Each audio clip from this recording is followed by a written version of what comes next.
Vamos aqui para mais um Som e Escritura, que é a nossa aula aberta semanal do canal do Ashna Urbano. Eu sou João Carlos Gonçalves, sou professor de língua sânscrita e de literatura filosófica da Índia Antiga, que inclui práticas meditativas. Ficamos algumas semanas ausentes por bons motivos, por conta das traduções, por conta de revisões e tudo mais, e temos uma ótima notícia para dar,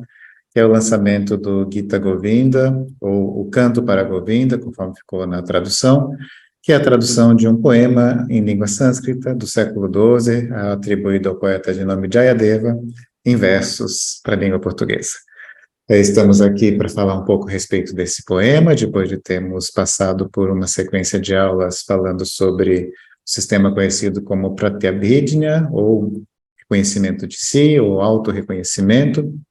E nesse contexto nós falamos bastante a respeito de aspectos cosmológicos, aspectos práticos, meditativos, contemplativos, e mudamos completamente a sintonia para falar dos amores pastoris do Deus Krishna, conhecido como Govinda, neste poema. Nós já temos o livro em pré-venda, ele já está com uma cara muito bonita, essa é a capa do livro, publicado pela Penguin Companhia, e nós teremos o lançamento já ao longo do mês de julho, em versão digital e também física. Né? Então, o poema é uma forma muito elaborada de linguagem, no sentido de que ela tem preocupações com forma, não apenas com conteúdos, e nesta preocupação com forma, na literatura sânscrita, o verso é metrificado, então contém várias métricas, ou seja, vários padrões rítmicos. Esse poema, como eu disse, tem cerca de 300 estrofes, um pouco menos, e nessas 300 estrofes há subdivisões em 24 canções. 24 canções, cada uma delas de cerca de 8 estrofes, então há 24 poemas dentro do poema, vamos dizer assim. Essas canções, elas elaboram padrões rítmicos e também melódicos diferentes, né? Por que melódicos, né? Os manuscritos mais antigos, que se tem conhecimento deste poema, contêm indicações melódicas de acordo com as formas de nomenclatura da música clássica indiana. O que tudo indica, ele já foi composto com esse propósito de ser cantado, né? Quando a gente pensa, então, nessa ideia de um poema para ser cantado, né, e o nome dele contém essa ideia, né? Então vejam, o nome do poema do qual nós estamos falando é Gita, com I longo, por isso nós fazemos esse traço em cima da vogal I, e Govinda, tudo isso soando como se fosse uma palavra só, porque é um composto nominal, mas trata-se, na verdade, da soma de dois vocábulos. O vocábulo Gita, Gita quer dizer aqui canto, né, aquilo que, então, cantamos, o ato de enunciar de forma cantada, ou também o particípio passado cantado, né, e Govinda é o nome de um pastor muito conhecido, com uma outra forma de ser chamado, que é a forma Krishna, né, quando vocês veem Krishna, leiam também aquele modo de grafar no nosso alfabeto, Krishna, né? Então, essa forma Krishna, Gita, com I longo, corresponde àquilo que nós chamamos de IAST, que é uma sigla em língua inglesa para dizer Alfabeto Internacional para Transliteração do Sânscrito, né? O IAST é a forma técnica de fazer essas transcrições. Então, o nome do poema é traduzido como Canto para Govinda, como uma tradução livre da ideia de Govinda cantado, de Govinda expresso em canto, de Govinda celebrado em canto, e essa ideia de Govinda celebrado em canto trouxe, né, algo muito presente dentro do poema. Jayadeva, o autor, está ali a todo momento, no final de cada uma das 24 canções, colocando-se como um devoto do Deus Krishna, ao lado da sua esposa Padmavati, a esposa Padmavati é a esposa de Jayadeva, aquele que se coloca como poeta, como autor, ao final de cada uma das 24 canções, elaborando ali um jogo que vai narrar, ao mesmo tempo, em que narra, celebra aquela figura divina desse Deus, Krishna, Deus e pastor. Eu já vou falar um pouquinho mais dos personagens, isso vai ficar mais claro. Mas apenas para nós entrarmos no poema por meio do seu título. Portanto, essa ideia de Govinda sob a forma de canto, ou Govinda cantado, ou Govinda celebrado em canto, é um canto para Govinda na minha tradução livre, uma vez que, ainda que ele tenha uma narrativa ali presente, por meio do diálogo, que é constituído pelos poemas internos ao poema, pelas canções do poema, nós temos também, então, essa força de um diálogo com todo esse universo devocional do hinduísmo, da bhakti, da mística devocional, né? Então, o Govinda, celebrado em canto, é o canto para Govinda, e de que ele fala, de quem ele fala, de que forma ele fala. Então, já sabemos aqui, isso tem que estar bem claro, que se trata de um poema, e, portanto, ele guarda certos modelos daquilo que é a tradição poética, da estética, do universo relacionado ao campo que nós colocaríamos nas nossas visões disciplinares, no campo da arte, né? Então, a intenção dele é uma intenção estética, é uma intenção de produzir algum tipo de entusiasmo, né? No sentido de aquele maravilhamento, aquele estado gostoso, né? Que a nossa experiência com as artes nos dá, especialmente em se tratando daquilo que nós vamos chamar de artes clássicas ou de poesia clássica. Ele está ali no século XII depois de Cristo, e muita gente que trabalha com o universo da literatura sânscrita coloca o Gita Govinda como um marco não final da literatura clássica, mas como estabelecimento ali de um grande ponto, de um grande marco, né, onde há depois enormes mudanças do ponto de vista estético e dos projetos literários. A tradição da poesia sânscrita contém uma quantidade muito grande de autores, né, que produzem ali seus textos poéticos, seus textos literários, muitos autores que produziam teoria poética, que então produziram por meio de uma metalinguagem o conhecimento sobre o fazer poético, sobre como se dão as emoções estéticas, ou seja, como aquilo que o texto provoca em nós quando lemos, quando ouvimos esse texto, como isso se dá, e não é uma psicologia da poesia, né, mas é uma forma de retórica, uma forma de compreender como isso se dá por meio da materialidade da linguagem e não por meio da sutileza das nossas emoções, mas como essa materialidade da linguagem permite que nós tenhamos essas experiências. Essas experiências eu estou chamando aqui de emoção estética, né, que tem uma palavra em sânscrito para isso, que é rasa. Rasa é a ideia de emoção, a ideia de sentimento no campo da estética, a emoção estética que é planejada minuciosamente quando os autores escrevem, compõem seus poemas, quando compõem as suas peças teatrais, e aí vai se estabelecer, então, uma série de padrões poéticos, estéticos, né, certos preceitos que irão ser bastante comuns, né, e haverá, então, uma continuidade, portanto, chamamos de tradição literária. E Jayadeva está ali estabelecido dentro dessa tradição literária, e o que ele faz ali no Gita Govinda é o que nós chamamos de poesia erótica, né, e aí nós precisamos abrir um grande parênteses, uma grande nota de rodapé, para que nós possamos contextualizar a palavra erótica de acordo com o projeto literário da literatura sânscrita, né? O erótico aqui não tem o sentido de excitar sexualmente as pessoas que ouvem ou leem os poemas, mas tem o sentido de trazer esse encantamento, esse maravilhamento, esse estado estético, que é comparável com o estado do terror, ou medo, com o estado cômico, do riso, entre outras formas pelas quais a poética indiana classificou as emoções estéticas planejadas. Portanto, o erotismo é uma forma de produção estética, que poderíamos também chamar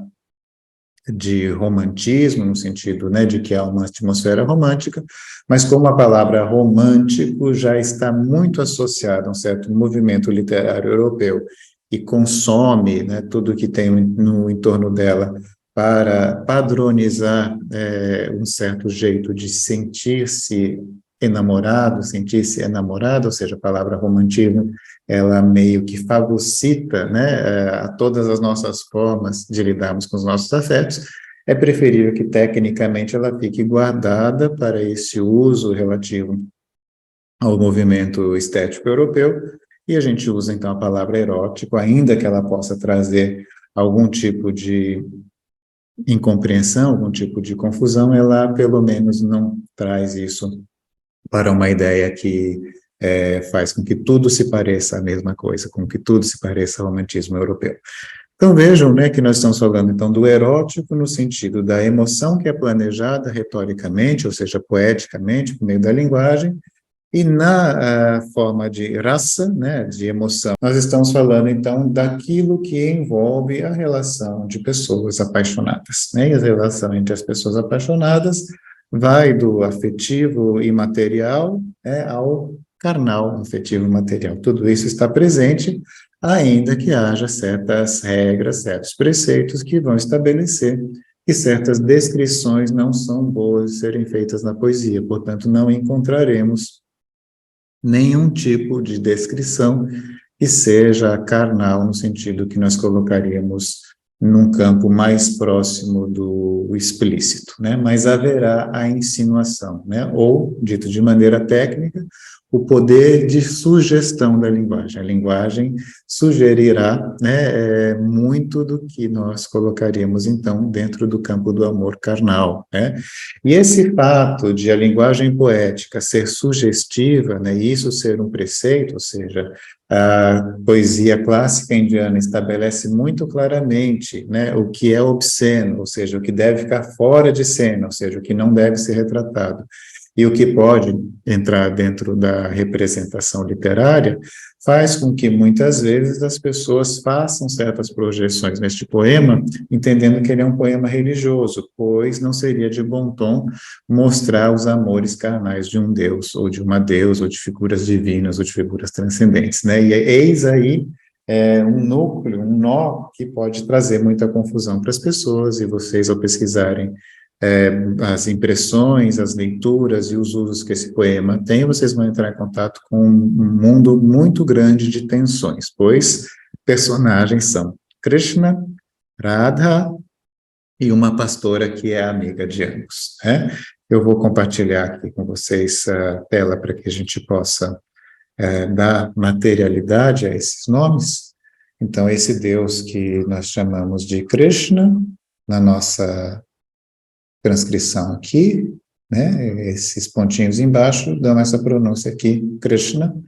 Ele aqui aparece predominantemente com o nome Govinda, né, a partir do título da obra. E Govinda é um pastor, e Radha é uma pastora. Além disso, tem a figura da amiga, né, que é aquela figura que faz o posto, né, que ocupa o posto da comunicação entre ambos, né, que faz o correio elegante. Govinda é celebrado como Krishna, já na primeira canção há o aspecto religioso, onde são celebrados os 10 avatares, né, ou os 10 avatara, né. Avatara tem a ideia de aquele que desce, aquele que encarna, aquele que vem ao mundo, né, a palavra avatar é uma palavra da língua sânscrita, né, e que aparece em português avatar, né, avatara é aquele que desce. Então, são 10 avatares celebrados ali, sob forma animal, né, como peixe, tartaruga, javali, e assim por diante. Então, há uma celebração religiosa ali, que de fato conecta esse personagem Govinda a todo esse campo da religiosidade, da religião, da mística, da devoção. No entanto, né, Govinda também aparece ali já explicitamente a partir da terceira canção do poema, como uma figura humanizada. Temos então, a partir dessa terceira canção, um pastor e uma pastora, e ambos estão ali como um primeiro plano sobre a sua humanidade, mas esse plano da forma transcendente, da forma religiosa, está ali presente conjuntamente, né? Então, e eles vivem o quê? Vivem uma relação de casal, onde há união, separação, desejo e tudo mais, né? E a amiga media esse estado de separação. E nesse sentido, trazendo então de novo para essa ideia que é complexa, essa junção tensa entre a carnalidade do amor humano e essa forma sublime do amor divino, existe então todo um mistério com o qual as místicas indianas serão capazes de lidar magistralmente, né? E a poesia aqui, lembremos então, é um poema no sentido de obra literária, né, ainda que seja usado em tempos, como a poesia de louvor, usado em liturgia, usado de forma devocional, e isso é muito comum, as coisas fluem, elas são fluidas, elas não são estanques, elas não têm uma propriedade única e exclusiva dentro de uma disciplina, dentro de um gênero, dentro de uma forma de lidar, né? Mas a poesia está lá nitidamente como algo que vem dentro e ao longo dessa longa tradição, né, de preceitos e de estética indiana, em sânscrito, e ali então nós vamos ter uma certa diluição da figura divina em alguns momentos e veremos um Krishna ou um Govinda muito humano e uma Radha muito humano com algumas lembranças em segundo plano dessa força divina. E justamente neste campo haverá uma certa tensão, como eu disse, em lidar com esse aspecto carnal, com esse aspecto da força carnal ali. Isso é trazido já de uma longa data de obras consideradas, aí sim no campo religioso, consideradas ali dentro de uma ideia de uma transmissão que dialoga com revelação, que dialoga com uma herança divina, as obras chamadas Puranas, né? O que são os Puranas? Purana é um termo em sânscrito que quer dizer antiguidade, né? Quando nós falamos antiguidade, nós estamos falando aqui no sentido de o saber herdado pelos antigos, né? O saber que foi manifesto, né, por aqueles que são ancestrais, dotados de um saber enorme, de uma capacidade enorme de conhecimento. Há dois Puranas que são muito importantes para nós, que é o Vishnu Purana, e Vishnu é o nome do Deus que acolhe os avatares de Vishnu, ou seja, é o que se manifesta sob a forma de avatares,